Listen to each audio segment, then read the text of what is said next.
With the help of many colleagues, we developed a very strong, respected program at the University of Louisville.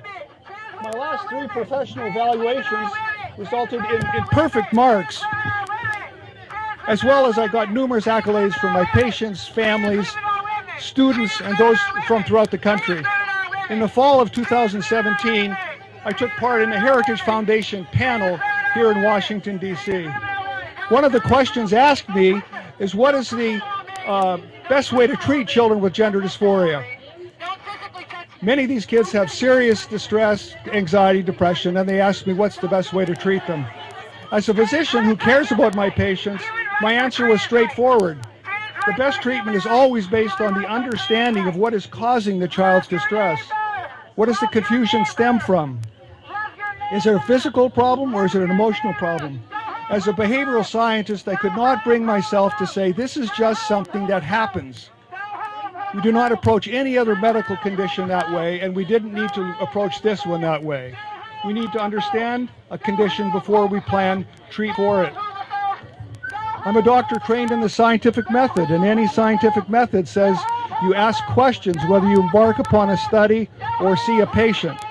And one of the first questions when these children present is why? Why is this patient having difficulties? And that question applies to children with gender dysphoria just as it applies to a middle-aged man or woman who has chest pain. That's all I said.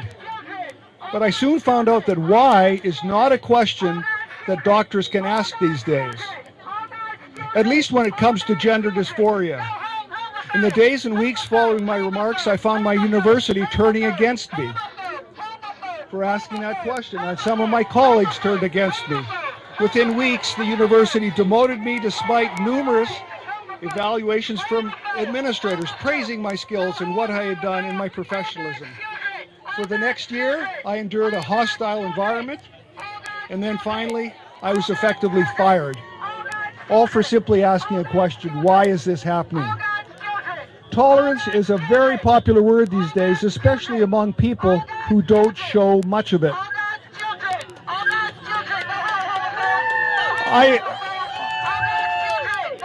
I expressed my views that my university found politically incorrect.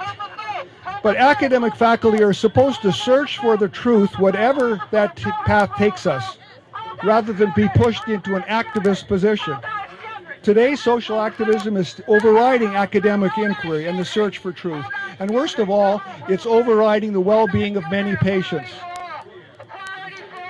My former university is communicating to its students and faculty something that should be unthinkable in any institution of higher learning.